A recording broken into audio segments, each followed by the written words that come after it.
নমস্কার বন্ধুরা, welcome back to my channel exploring with Puja. এখন আমরা এসেছি জগন্নাথ মন্দিরের সামনে মহাপ্রভু জগন্নাথ দর্শনের জন্য।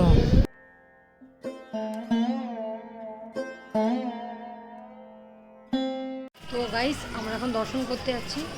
দর্শন করে এসে তোমাদের সাথে কথা বলছি।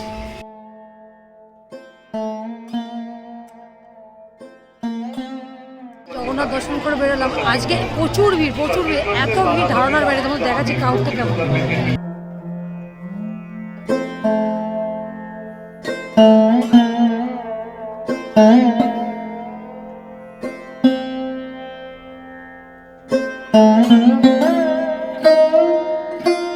এত ভিড় যে ধারণার বাইরে, ভেতরে যা অবস্থা দর্শন করার সময় প্রচন্ড পরিমাণের ভিড়।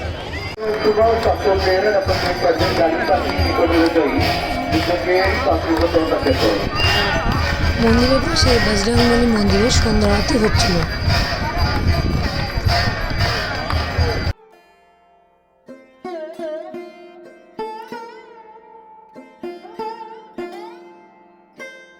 দেখতেই পাচ্ছ এখানে কি সুন্দর বসবার জায়গা আছে, আর কি সুন্দর বাগান টাইপের করেছে।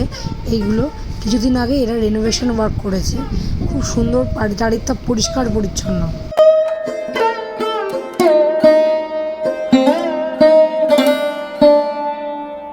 আমরা মন্দিরে ঢুকেছিলাম আলো থাকতে, আর বাইরে বেরোতে বেরোতে সন্ধ্যা হয়ে গেছে। এখন সব জায়গায় সন্ধ্যা আরতি হচ্ছে। ভিড় আমি আসি তো, প্রত্যেক বছরে দুবার আসি, কিন্তু এবারে প্রচুর ভিড় লাগছে আমার। এত ভিড় আমি সত্যি প্রচুর ভিড় এবারে।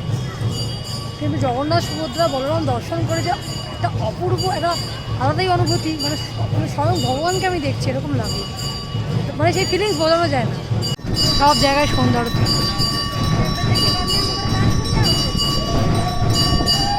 দক্ষিণ দ্বার দিয়ে ঢুকি, কিন্তু দক্ষিণ দ্বারে প্রচুর ভিড়। তো আমরা পশ্চিম দ্বার দিয়ে ঢুকেছিলাম পান্ডাদের লাইনে না। আমরা পশ্চিম দ্বার দিয়ে ঢুকেছিলাম। এখন আমরা যাচ্ছি পতিতপাবন দর্শন করতে সিংহদ্বারের সামনে।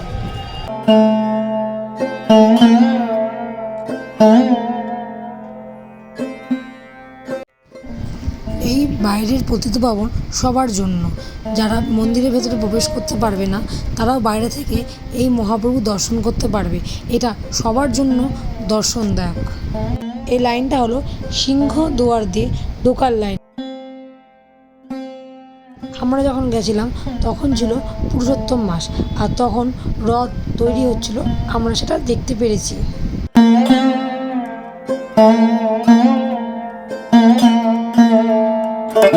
দর্শন হয়ে গেল।